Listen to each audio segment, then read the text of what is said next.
प्रयागराज के करछना थाना क्षेत्र में पति पत्नी के विवाद का मामला तूल पकड़ रहा है। यहां रहने वाली कविता यादव ने अपने पति पर दहेज उत्पीड़न और मारपीट के गंभीर आरोप लगाए थे। वहीं पति ने भी अपना वीडियो जारी कर सच्चाई सामने रखकर दावा किया है। वीडियो में पति ने कहा है कि उससे दहेज नहीं मांगा गया, उल्टा पत्नी और उसके परिजन आए और दिन भर झगड़ा करते रहते थे। और साथ ही पति ने सबसे बड़ा आरोप लगाते हुए कहा कि पत्नी ने उसे बिना बताए उनका गर्भ गिरवा दिया है। दोनों पक्षों की तहरीर पर पुलिस ने जांच शुरू कर दी है। मामले में घरेलू हिंसा, गर्भपात से जुड़ी धाराओं की जांच की जा रही है।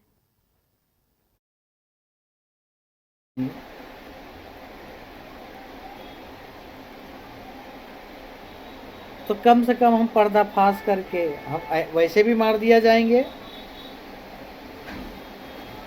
कम से कम पर्दाफाश करके अगर मरते हैं तो अच्छी बात है ना। कम से कम समाज को, गांव देश को सब चीज़ें पता चलेगा कि ये लोग का हकीकत क्या होता है, ये लोग शादी करके कैसे फंसाते हैं।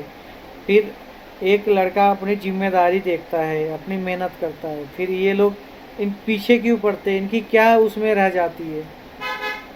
इनको दूर हो जाना चाहिए, ये क्यों पकड़ के चलते हैं। मेरे बच्चे का हत्या का प्रमाण देना पड़ेगा किसी भी हालत से। तुम कुछ भी करो, मेरा भी मर्डर करवा लो, हमें कोई आपत्ति नहीं। हमारे बच्चे के लिए मैं इतना परेशान था। एक अच्छी माँ, एक अच्छी बहन, एक अच्छी बेटी, एक अच्छे पिता के घर से पाली हुई लड़की अपने बच्चे को भी खाती नहीं है, एबॉर्शन नहीं करने देती। जब ऐसे गलत काम होंगे तो कौन आदमी नहीं आवाज़ उठाएगा। जो आदमी को पसंद नहीं है कि ये चीज़ कानूनन गलत है, ये कानून के निगाह में भी गलत है।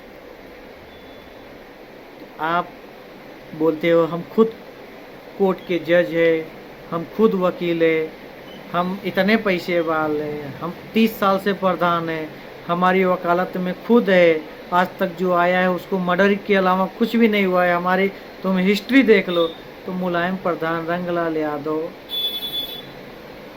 आपका यही पेशा रहा है।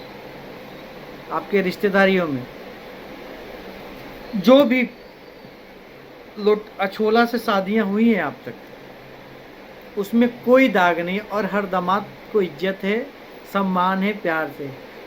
यही हमारे में ही हमें समझ में नहीं आया कि हमारी सासू माँ, हमारी पत्नी इतना लोटाड़ का सपोर्ट क्यों, और हमारे खिलाफ जाके 1 महीना लोटाड़ में रख के अपने हमारे बच्चों को क्यों मरवा दिया गया। हम अपने ससुर से भी हमारा सवाल है कि हमारे ससुर जी, जब आप इतना कमाते हैं, आपके 2 ही बच्चे हैं, तो आपका सयान लड़कियां आपके घर पे क्यों नहीं रखी, आप लोटाड़ में क्यों भेजते हो। अच्छा ठीक है ससुर जी, आपने इतना पैसा खर्चा किया, हमारा शादी किया, हाँ, पर आपने हमें ऐसे दरिंदों के हाथे क्यों दे रहे बार बार। आप हमारे पत्नी को लोटाड़ भेज रहे हो, आप हमारे पत्नी को वो लोग के हाथ में दे रहे हो, वो लोग जो बोल रहे सुन रहे हो, तो आपने हमें ही दे रहे हैं ना वो लोग के हाथ में। कहते हैं ना, आदमी पत्नी से ही मजबूत होता है। पत्नी अगर, पति कैसा भी रहे, औरत देखा हूँ मैंने हर घर में, अगर एक पति का उसके मायके में भी इज्जत ना मिली ना, तो पत्नी अपने मायके में पैर नहीं रखती है अपने पति के शान के लिए। पर आप लोगों को मैं क्या बोलूं। अब देखो, वो लोग जो फ़ोन करवा रहे हमारे ससुर जी, हमारे सासू माँ तुम्हारे बेटी के बारे में अब अशब्द बोलना चालू करती है कि तुम्हारी बेटी आज़ाद के साथ में क्यों घूम रही थी। देखो उल्टा बयानबाजी।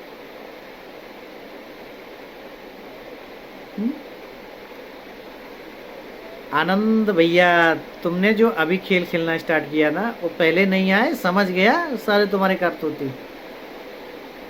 तो तुम्हारी मौसी को भी सगा नहीं है, तुम्हारे मौसा का है सगा नहीं है। जब मैं मेन मुद्दा सामने लेके आया तब सबकी गांठ जले, मौसी सीधे हैं। अरे तुम लोग के लिए भी वही थी। तो मैं बोलना चाहूँगा कि सारे बहन बेटियां का इज्जत सम्मान है, अगर कहीं कुछ है तो छिपा के रखना पड़ता है।